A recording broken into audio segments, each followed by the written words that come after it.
ఇచ్చినాం. చిన్న లీడరో పెద్ద లీడరో ఎవ్వల్లో ఒకళ్ళు ఉరుకులు పరుగులు పెట్టియాలే, తాపకోసారి షెకింగులు వేయాలి. గట్లయితేనే ఆఫీసర్లు ఉరుకులాడుకుంటా పనిచేస్తారు. లేకపోతే ఎక్కడేసిన గొంగలి అక్కడనే అన్నట్టుంటది. ముళ్ళు కర్ర పెట్టి ఓడుస్తేనే ఎడ్లు బాగా చురుకుతాయి, బండి పరుగులు పెడుతుంది.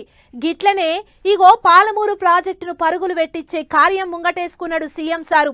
ఈసారి తానే స్వయంగా బండి కట్టుకొని పోయిండు.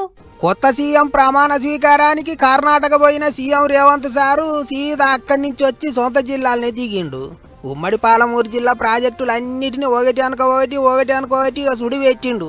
కృష్ణా భీమా నదుల మీద కర్ణాటక సర్కారోళ్లతో కలిసి బ్రిడ్జీలు కట్టేయాలని చూస్తారట సర్కారోళ్ళు. అందుకే అక్కడి నుంచి కూడా లీడర్లు వచ్చిండ్రు. సీఎం సారు తత్తిమా మంత్రులు కర్ణాటక లీడర్లు అంతా కలిసే ప్రాజెక్టుల కాడికి పోయిండ్రు. ఇక ఎక్కడెక్కడ పనులు ఎట్టెట్ట నడుస్తున్నాయి ఏం కథ అనేది ముఖ్యమంత్రికి అన్ని తీర్ల పటాలు చూపించుకుంటే చెప్పిండ్రు ఇంజనీర్లు.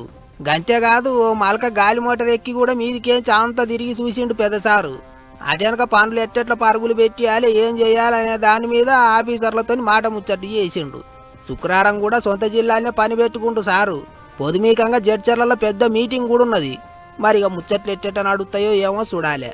కానీ ఎగస్ పార్టీ వాళ్ళు పాలమూరు ప్రాజెక్టుల మీద నజర వేసిండ్రు. ఇక యాత్రలకు పోరాటాలకు తయారైతుండ్రు. అనగానే వాళ్ళకు సంధి ఇవ్వకుండా సీఎం సారు రూబడి పెంచిండు కదా అనుకుంటారు చాలా మంది. ఎమ్మటే పాలమూరు ప్రాజెక్టుల కాడికి బండి కట్టిండు. సరే ఏది ఎట్లున్నా ప్రాజెక్టులు జబజబ కట్టి వ్యవసాయానికి నీళ్ళు ఇచ్చిండ్రంటే అంతకన్నా ఏం కావాలి. మరి ఇక చూడాలి ఎట్టెట్ట ఎగిర పెడతారో పనంతా ఎప్పటి కూడా కొడతారో. పెద్దసారే శుక్రవారం మీటింగ్లో చెప్తాడు కావచ్చు.